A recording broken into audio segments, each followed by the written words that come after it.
클로즈업 두 번째 시간입니다. 지난 시간에 클로즈업은 사진은 뺄셈이다라는 개념 하에서 설명을 해드렸다라고 이렇게 보시면 되고요.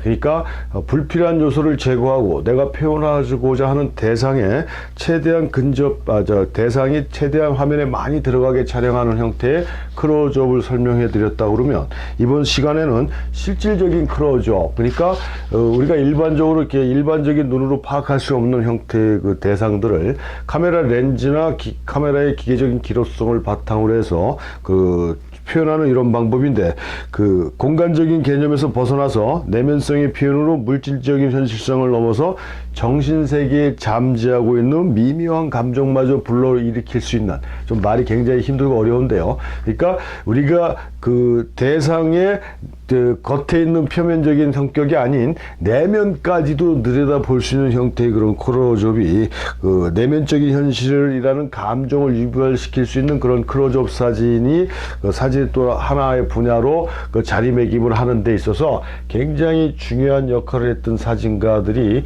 있는데요. 그게 신증물주의 또는 신객관주의 또는 신리얼리즘, 그래서 앞자 세 신자를 써서 새로운 리얼리즘이고 새로운 객관성이고 새로운 직물주의다. 그러니까 대상이 가지고 있는 기본 성격을 완벽하게 재현해낼 수 있는 그런 형태의 작업이 참사진이다라고 주장한 일군의 사진가들이 등장을 합니다. 그러니까 이게 신직물주의라는 게 사진 파트에서만 나온 건 아닌데, 유독 사진 쪽에서 굉장히 왕성한 활동을 하고 또 왕성한 제대로 된 결과물을 만들어냈다라고 이렇게 볼 수가 있습니다. 그래서 그러니까 사진 쪽, 그 전에 아직 이게 지금 진도를 자꾸 뒤로 빼다 보니까 계속 뒤로 밀려지는데, 해화주의 사진이라는 게 전 강의 때부터 계속 반복적으로 나오는데, 그림을 추구하고 없는 세계를 만들어내는 상상에 의해서 조작되는 이런 형태의 사진이 아니라, 사진이 가지고 있는 기계적인 기록성, 이걸 완벽하게 소화해낼 수 있는 그런 사진이 진짜 사진이다. 그게 사진이 갈 길이다 라고 주장하는 사진가들이 전에도 배웠지만 F64, 펜포카스의 원조들이라고 그랬잖아요. 이 사람들도 어떤 면에서 신직물주의 사진가의 한 부류다라고 이렇게 볼 수가 있습니다. 근데 이거를 실질적으로 왕성하게 작업했던 사진가들이 독일 사진가예요. 엘버트 랭거파츠라는 사진가인데요. 이 사람은 자연과 인공물체의 아름다움에 아주 매혹돼 가지고 1922년에 클로즈업 시리즈 작업에 착수를 합니다. 그래서 어떤 특정한 대상을 주변 분위기하고 절단을 시켜 가지고 그냥 절단을 시켜놓으면 그냥 보고 넘어갈 것 같은 그런 대상들에서도, 그 물체에서도 놀랄만한 형태의 모티브가 발견될 수 있다라고 생각을 했어요. 그래서 객관적인 관찰자로서 사진가의 주관은 절대 집어넣지 않고, 객관주의라고 그랬잖아요. 철저하게 객관성만 강조해서 대상 자체에서 뿜어나오는 성질만 담으려고 노력을 했다라는 얘기죠. 그래서 주관을 작품에 절대 개입시키지 않았고, 주제를 가능한 한 아주 사실적으로 표현하려고 굉장히 노력했던, 그리고 주제를 올바로 인식하려고 노력하면서 작업을 했던 사진가가 이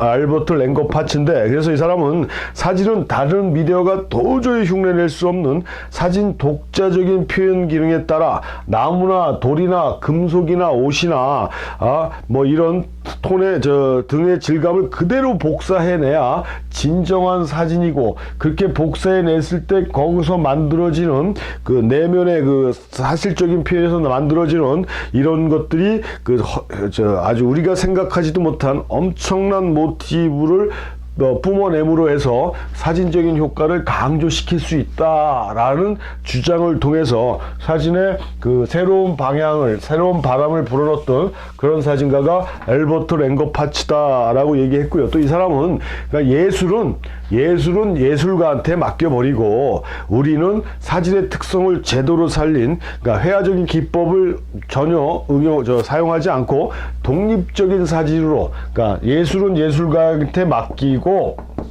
우리는 한마디로 얘기해서 사진합시다 이 얘기예요. 그러니까 우리나라에서도 1990년대인가 한참 그 회화주의 메이킹 포토라고 해서 이렇게 조작에 의한 사진들이 굉장히 그 범람한 때가 있었습니다. 근데 이 사람들은 전시를 아주 시도 때도 없이 했어요. 그러니까 사진을 배우는 학생들도 그게 일반적으로 사진을 표현하는 방법인가 해서 아무런 철학이나 아무런 생각 없이 그냥 흉내내기에 급급했었습니다. 그러니까 그 스트레이트한 사진을 했던 사진가들이 화가 나갖고 사진전을 여는데, 사진전 제목이 제가 기억하는 게 맞는지 모르겠지만 사진은 사진이다, 뭐 다른 것도 아니라는 얘기예요. 이런 형태로 전시를 했던 게 기억이 나는데요. 이와 마찬가지로 알버트 랭거파츠도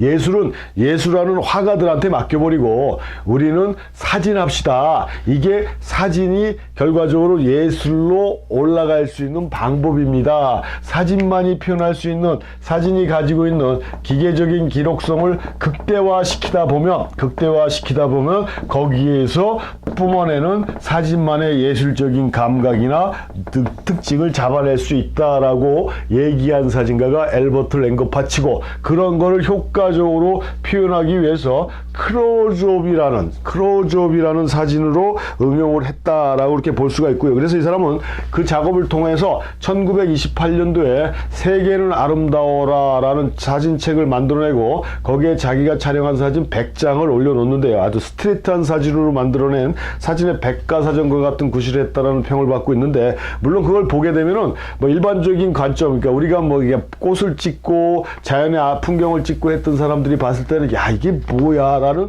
느낌을 받을 수 있고 굉장히 딱딱하고 경직된 느낌들인데, 그 알버트 랭거파츠의 사진을 자세히 보다 보면 거기서 느껴지는 질감, 사진만이 가지고 있는 정교한 디테일을 바라다 보면서 새로운 느낌을 받을 수 있는 건 분명하다라고 말씀드릴 수가 있습니다. 그래서 이런 것들이 그러니까 사진에, 그러니까 제가 이렇게 다양한 사진의 방법론을 자꾸 제시해 주는 거는 이렇게 지금까지 오고 또 앞으로 강의할 내용에서도 이 사진의 다양한 장르가 있고 자기 성격과 자기 환경에 맞는 사진적인 방법론을 추구했을 땐 훨씬 더 그냥 막무가내로 찍는 사진보다는 훨씬 더 완성도가 높은 사진을 만들어낼 수 있다라는 걸 제가 알기 때문에 설명을 해드리는 거거든요. 그러니까 알버트 랭거파츠의 이런 신직물주의적인 클로즈업 포트레이트도 당당하게 회화적인 사진을 부정한 사진만의 특성을 강조하는 이런 사진의 결정판이다라고 얘기할 수 있다라는 얘기입니다. 그러니까 그거를 좀 잘 캐치하셔가지고 공부를 하시면은 여러분들 사진에 많은 도움이 되지 않을까라고 생각을 하고 있습니다.